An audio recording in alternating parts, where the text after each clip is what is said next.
Alright, I've had enough. I'm starting this video after the third quarter. It's a 30-point game. I want to say nice things about the Heat real quick, because they deserve it. Between Jimmy and his mismatch hunting skills that just destroyed the Celtics in this whole thing with, mid-range jumpers and back downs that can lead to double teams, and it's kicking out to Caleb Martin or whoever. Duncan Robinson had a great read on a lob to Bam when Horford was in drop with Derek White chasing him. Gabe Vincent had like a long two-pointer over Marcus Smart. He had a three over Marcus Smart. Bam kept up the aggressiveness enough going to like Horford or Rob in the post throughout the series. Spoelstra is, of course, a genius. And I look forward to reacting to their games in the finals and all that stuff. Okay, Celtics.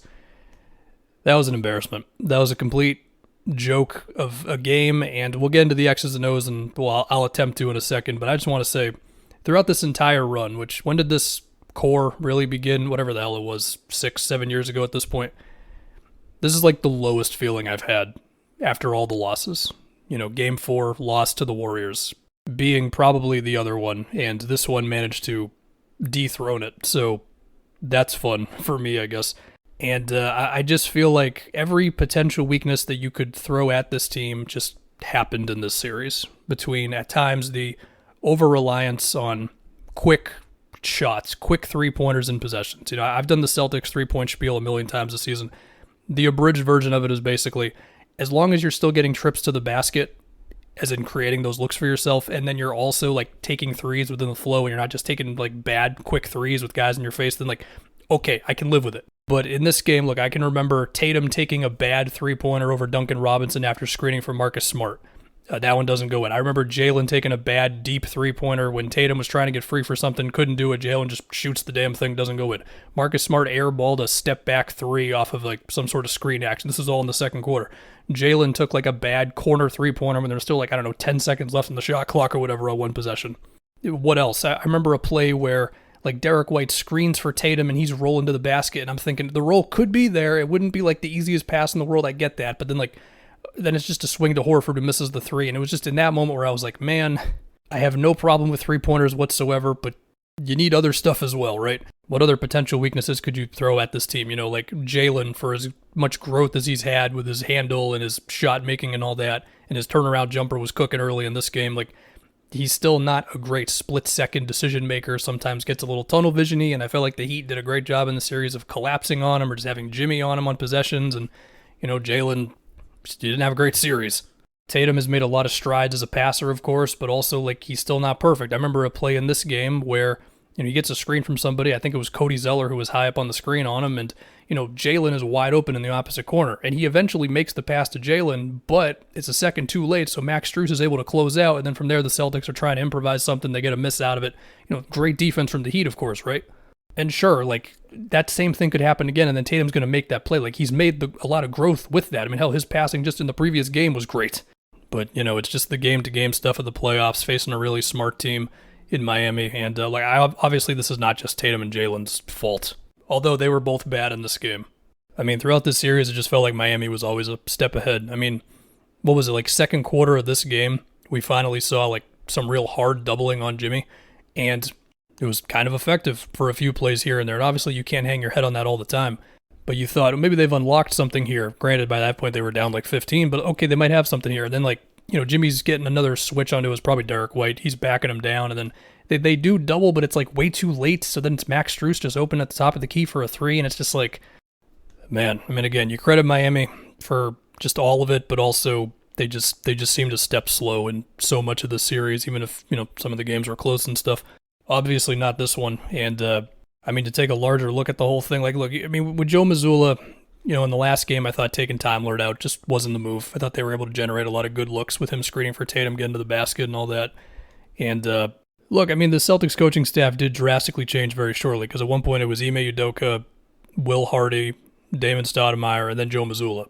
And now it's just Joe Mazzulla. And yeah, I'll say with confidence after this, Ime was the right coach for this team. Yes, the assistant coaching situation, like I just said, was different. It was better a year ago. And I'm pretty sure along the way there were mistakes that I'm sure people got on Ime for. I don't remember like that. But as we know, the off-the-court stuff, it was what it was there.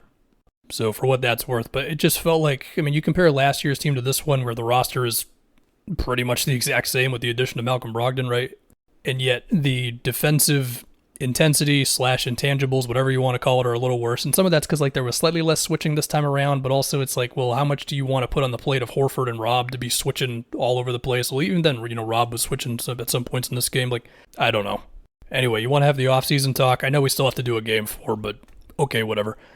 Look, Jaylen, his contract and all that is probably the biggest thing, and I want Jaylen Brown back, okay? I'm just going to throw that out there right now.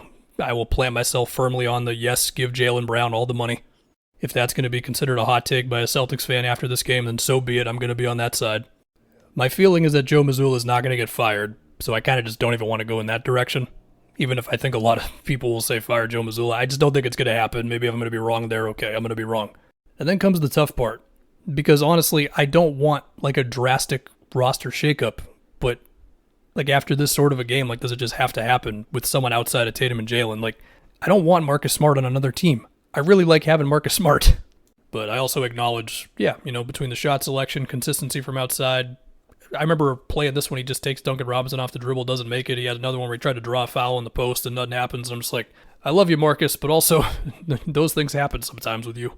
I mean, Horford has been just so steady, especially defensively. I mean, just last series we were giving him his praises for how he slowed down and beat. I mean, it was a team effort, but he was definitely part of it, right? And so it's a very tough spot. I will say this much. I do think with Time Lord, like when Time Lord is at his best, that is the best version of this team because you have like the outside shooting and all that stuff, and then you still have the downhill presence of Time Lord, right?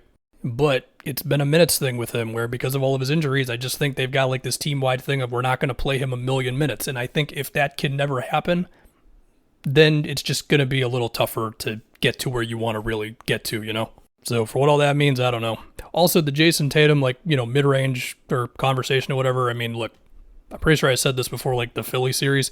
Tatum's just not good on mid-range jump shots. He's shot like 38% from mid-range for his career.